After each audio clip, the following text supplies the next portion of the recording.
Live India 24 channel में आप सभी का बहुत बहुत स्वागत है। आइए सुनते हैं मुंशी प्रेमचंद जी द्वारा लिखित कहानी दो सखियां का भाग 4। पद्मा ने अपनी सहेली चंदा को खत लिखा।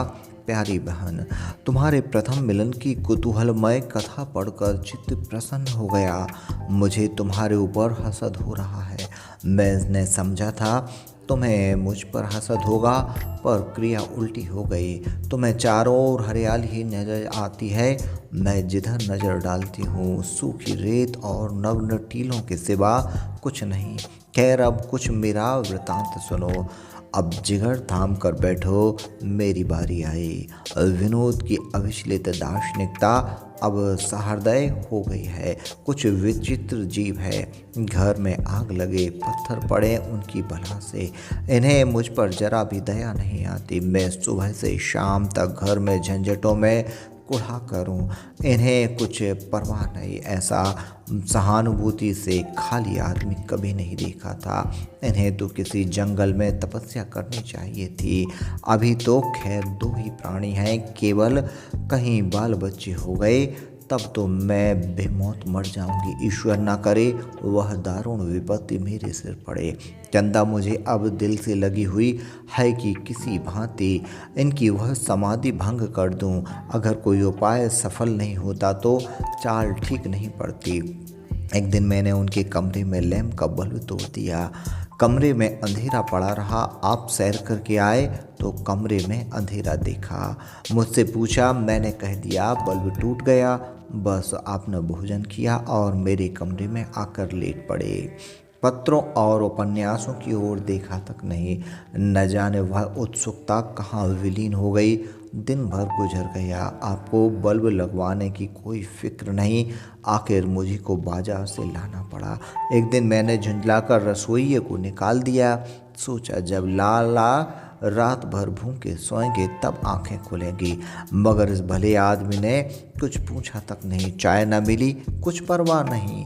ठीक 10 बजे आपने कपड़े पहने, एक बार रसोई की ओर जाकर देखा। सन्नाटा था। बस कॉलेज चल दिए।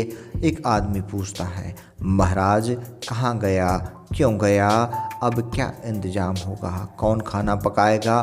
कम से कम इतना तो मुझसे कह सकते थे कि तुम अगर नहीं पका सकती तो बाजारी से कुछ खाना मंगवा लो। और जब वह चले गए तो मुझे बड़ा पश्चाताप हुआ। रॉयल होटल से खाना मंगवाया और बैरे के हाथ कॉलेज भेज दिया, पर खुद भूखी ही रही। दिन भर भूख के मारे बुरा हाल था। सिर में दर्द होने लगा। आप कॉलेज से आए और मुझे पड़े देखा तो ऐसे परेशान हुए मानो मुझे त्रिदोष है। उसी वक्त एक डॉक्टर बुला भेजा। डॉक्टर आए, आंखें देखी, जवान देखी, हरारत देखी, लगाने की दवा अलग दी, पीने की अलग। आदमी दवा लेने गया, लौटा तो 12 रुपए का बिल भी था। मुझे सारी बातों पर ऐसा क्रोध आ रहा था कि कहाँ भाग कर चली जाऊं। उस पर आप आराम कुर्सी डालकर मेरी चारपाई के पास बैठ गए और एक एक पल पर पूछने लगे, कैसा जी है, दर्द कुछ कम हुआ। यहाँ हमारे भूखे आंतें कुलबुला रही थीं। दवा हाथ से छुई तक नहीं। आखिर झक मारकर मैंने फिर बैरे से खाना मंगवाया। फिर 4 उल्टी पड़ गई। मैं डरी कि कहीं सवेरे फिर महाशय डॉक्टर को ना बुला बैठे, इसलिए सवेरा होते ही हार कर फिर घर के काम धंधे में लगी। उसी वक्त एक दूसरा महाराज बुलवाया। अपने पुराने महाराज को बेकसूर निकालकर दंड स्वरूप एक काठ के उल्लू को रखना पड़ा, जो मामूली चपातियां भी नहीं पका सकता। उस दिन से एक नई बला गले पड़ी। दोनों वक्त 2 घंटे इस महाराज को सिखाने में लग जाते हैं। इसे अपनी पाक कला पर ऐसा घमंड है कि मैं चाहे जितना कहूँ पर करता अपने ही मन की है। इस पर बीच बीच में मुस्कुराने लगता है, मानो कहता हो कि तुम इन बातों को क्या जानो, चुपचाप बैठी देखती जाओ। जलाने चली थी विनोद को और खुद जल गई, और रुपए खर्च हुए वह तो हुए ही, एक और जंजाल में फंस गई। मैं खूब जानती हूँ कि विनोद का डॉक्टर को बुलाना या मेरे पास बैठे रहना केवल दिखावा था। उनके चेहरे पर जरा भी घबराहट ना थी, चित्त जरा भी अशांत ना था। चंदा मुझे क्षमा करना, मैं नहीं जानती कि ऐसे पुरुष के पाले पड़कर तुम्हारी क्या दशा होती, पर मेरे लिए इस दशा में रहना असहनीय है। मैं आगे जो वृत्तांत कहने वाली हूँ उसे सुनकर तुम नाक भौं से कोड़ोगी, मुझे कोसोगी, कलंकिनी कहोगी, पर जो चाहे कहो, मुझे परवाह नहीं।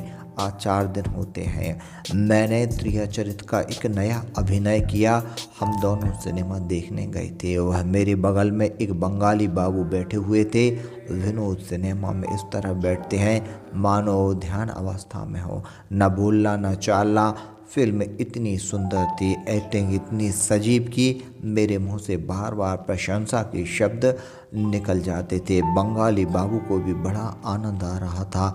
हम दोनों उस फिल्म की आलोचनाएं करने लगे और वह फिल्म के भावों की इतनी रोचक व्याख्या करता था कि मन मुग्ध हो जाता था। फिल्म में ज़्यादा मज़ा मुझे उसकी बातों से आ रहा था। बहन सच कहती हूँ, शक्ल सूरत में वह विनोद के तलुओं के बराबरी भी नहीं कर सकता।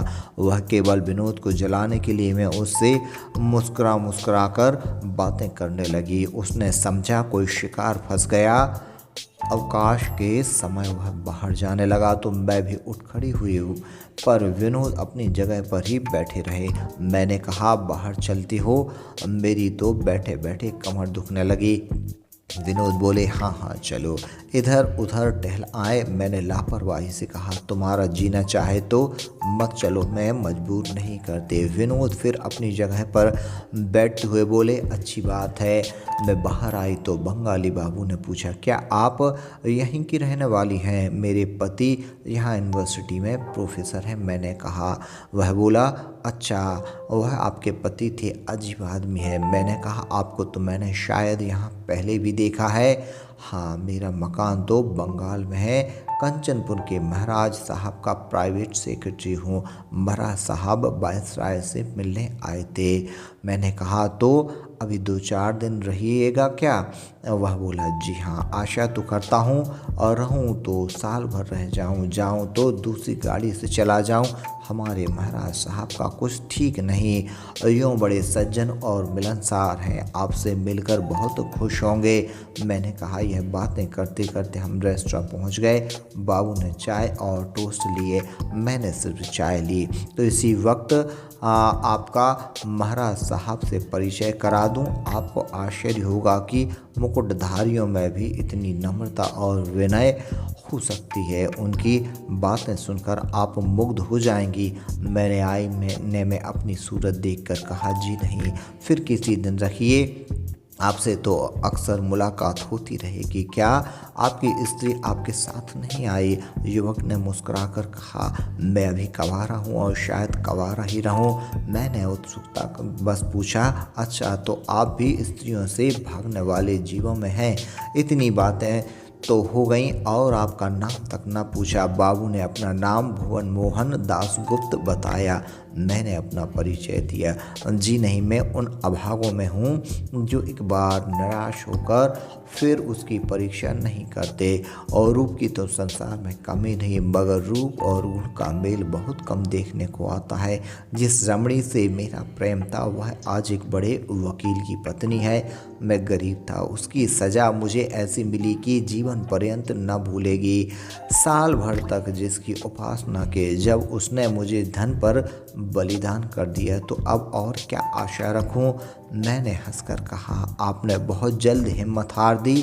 भुवन ने सामने द्वार की ओर ताकते हुए कहा, मैंने आज तक ऐसा वीर ही नहीं देखा जो रमणियों से परास्त ना हुआ हो। ये हृदय पर चोट करती हैं और हृदय एक ही गहरी चोट सह सकता है। जिस रमणी ने मेरे प्रेम को तुच्छ समझकर पैरों से कुचल दिया, उसको मैं दिखाना चाहता हूँ कि मेरी आंखों में धन कितनी तुच्छ वस्तु है।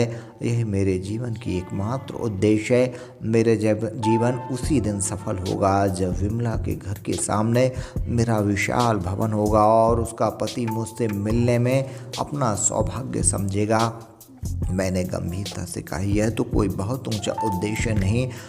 आप यह क्यों समझते हैं कि विमला ने केवल धन के लिए आपका परित्याग किया? संभव है इसके और भी कारण हो। माता पिता ने उस पर दबाव डाला हो, या अपने ही में उसे कोई ऐसी त्रुटि दिखाई दी हो जिससे आप जीवन भर दुखमय हो जाता। आप यह क्यों समझते हैं कि जिस प्रेम से वंचित होकर आप इतने दुखी हुए, उसी प्रेम से वंचित होकर वह सुखी हुई होगी? संभवतः कोई धनी स्त्री पाकर आप भी फिसल जाते। भुवन ने जोर देकर कहा, यह संभव है, सर्वथा असंभव। मैं इसके लिए त्रिलोक का राज्य भी त्याग देता। मैंने हंसकर कहा, हाँ, इस वक्त आप ऐसा कह सकते हैं, मगर ऐसी परीक्षा में पढ़कर आपकी क्या दशा होती, इसे आप निश्चयपूर्वक नहीं बता सकते। सिपाही की बहादुरी का प्रमाण उसकी तलवार है, उसकी जवान नहीं। इसे अपना सौभाग्य समझिए कि आपको इस परीक्षा में नहीं पढ़ना पड़ा। वह प्रेम नहीं है जो प्रत्याघात की शरण ले। प्रेम वह आदि की सहृदयता और अंत की सहृदयता है। संभव है आपको अब भी कोई ऐसी बात मालूम हो जाए जो विमला की तरफ से आपको नर्म कर दे। भुवन गहरे विचार में डूब गया। 1 मिनट के बाद उन्होंने सिर उठाया और बोले, मिसेस विनोद, आपने आज एक ऐसी बात मुझे दी जो आज तक मेरे ध्यान में आई ही ना थी। यह भाव कभी मेरे मन में उदय ही नहीं हुआ था। मैं उसका अनुदार क्यों हो रहा गया, समझ में नहीं आता। मुझे आज मालूम हुआ कि प्रेम की ऊंची आदर्श का पालन रमणियां ही कर सकती हैं। पुरुष कभी प्रेम के लिए आत्मसमर्पण नहीं कर सकता। वह प्रेम जो स्वार्थ और वासना से पृथक नहीं कर सकता। अब मेरा जीवन सुखमय हो जाएगा। आपने मुझे आज जो शिक्षा दी है उसके लिए आपको धन्यवाद देता हूँ। यह कहते कहते भुवन सहसा चौंक पड़े और बोले, ओह, मैं कितना बड़ा मूर्ख हूँ। सारा रहस्य समझ में आ गया, अब कोई बात छिपी नहीं।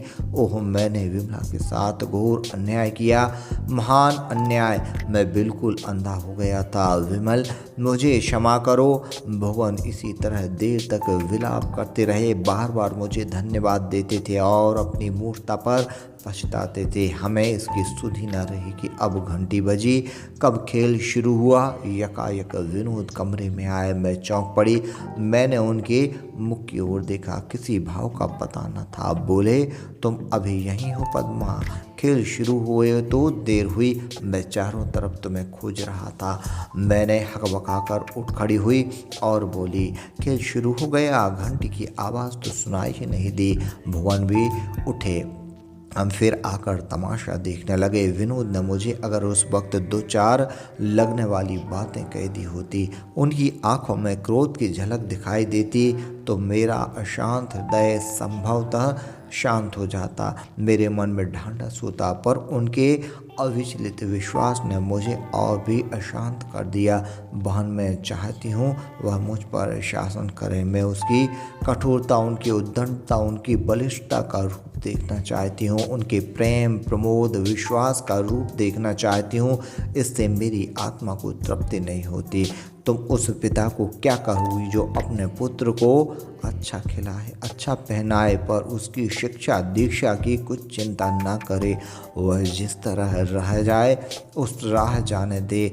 जो कुछ करे वह करने दे। कभी उसे कड़ी आंख से देखे भी नहीं। ऐसा लड़का अवश्य ही आवारा हो जाएगा। मेरा भी वही हाल हुआ जाता है। यह उदासीनता मेरे लिए सहृदय है। उस भले आदमी ने यहाँ तक न पूछा कि भुवन कौन है। भुवन ने यहाँ तो समझा होगा कि उसका पति उसकी बिल्कुल परवाह नहीं करता। विनोद खुद स्वाधीन रहना चाहते हैं, मुझे भी स्वाधीन छोड़ देना चाहते हैं। वह मेरे किसी काम में हस्तक्षेप नहीं करना चाहते। इसी तरह चाहते हैं कि मैं भी उसके किसी काम में हस्तक्षेप ना करूं। मैं इस स्वाधीनता को दोनों ही के लिए विश्व तुल्य समझती हूँ। संसार में स्वाधीनता का चाहे जो भी मूल्य हो, घर में तो पराधीनता ही फलती फूलती है।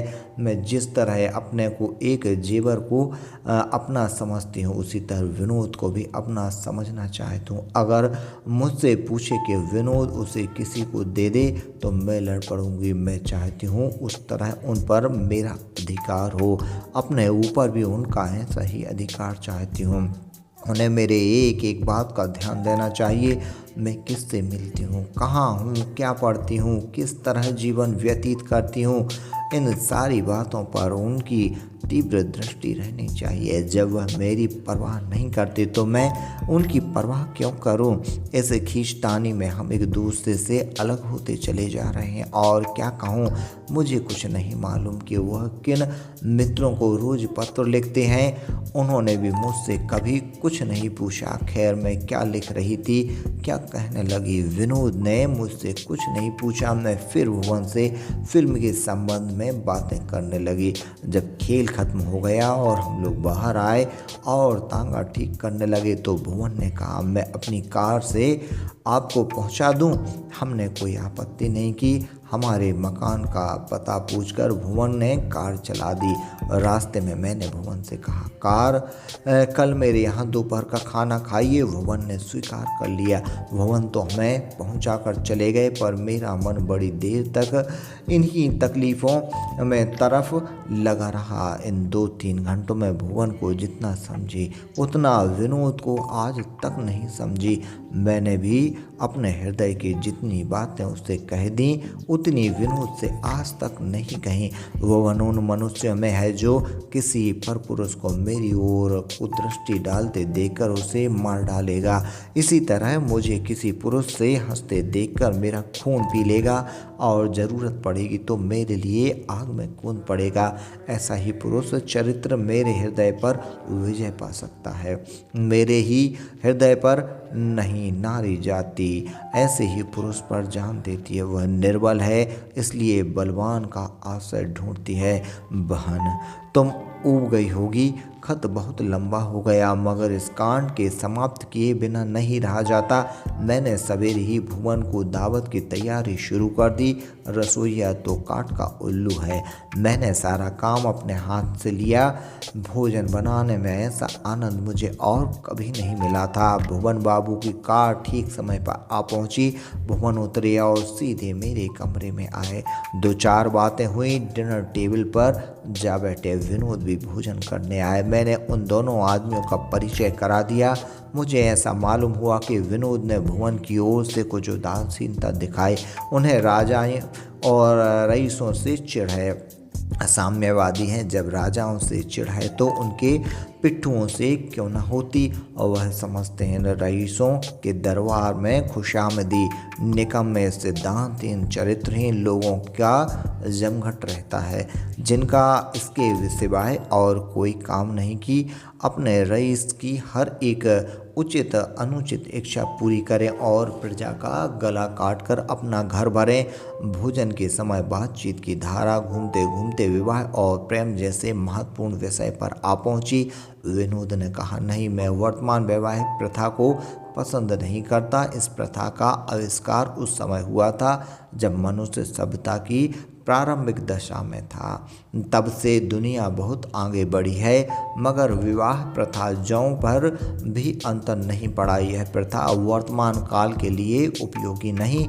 भुवन ने कहा, आखिर आपको इसमें क्या दोष दिखाई देता है? विनोद ने विचार कर कहा, इसमें बड़े से बड़ा ऐब यह है कि यह एक सामाजिक प्रश्न की धार्मिक रूप देता है, और दूसरा यह है कि यह व्यक्ति की स्वाधीनता में बाधक है। यह स्त्रीव्रत और पतिव्रत का स्वांग रचाकर अपनी आत्मा को संकुचित कर देता है। हमारी बुद्धि के लिए विकास में जितनी रुकावट इस प्रथा ने डाली है, उतनी और किसी भौतिक या दैविक क्रांति से भी नहीं हुई।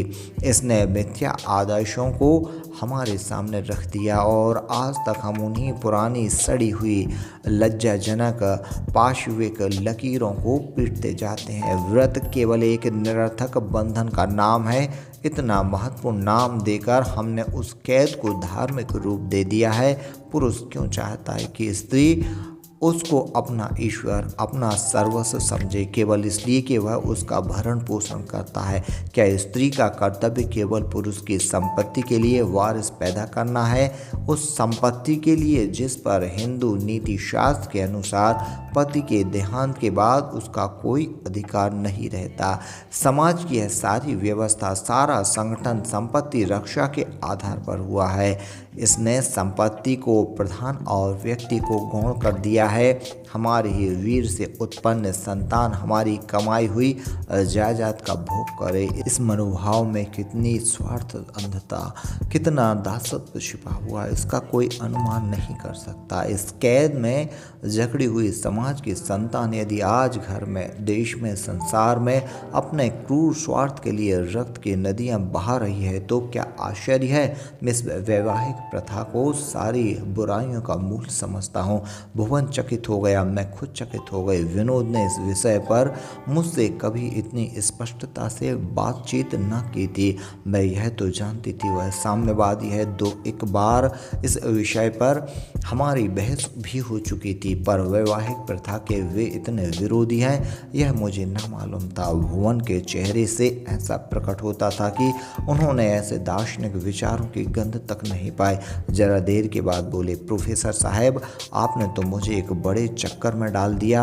आखिर आप इस प्रथा की जगह कोई और प्रथा रखना चाहते हैं या विवाह की आवश्यकता ही नहीं समझते? जिस तरह पशु पक्षी आपस में मिलते हैं हमें भी यही करना चाहिए। विनोद ने तुरंत उत्तर दिया, बहुत कुछ। पशु पक्षियों में सभी का मानसिक विकास एक सा नहीं है। कुछ ऐसे हैं जो जोड़े से चुनाव में कोई विचार नहीं करते, कुछ ऐसे हैं जो एक बार बच्चे पैदा करने के बाद अलग हो जाते हैं और कुछ ऐसे हैं जो जीवन पर्यंत एक साथ रहते हैं। कितनी ही भिन्न भिन्न श्रेणियाँ हैं। मैं मनुष्य होने के नाते उसी श्रेणी को श्रेष्ठ समझता हूँ जो जीवन पर्यंत एक साथ रहते हैं मगर स्वेच्छा से। उनके यहाँ कोई कैद नहीं, कोई सजा नहीं। दोनों अपने अपने चारे दाने की फिक्र करते हैं, दोनों मिलकर रहने का स्थान बनाते हैं, दोनों साथ बच्चों का पालन करते हैं।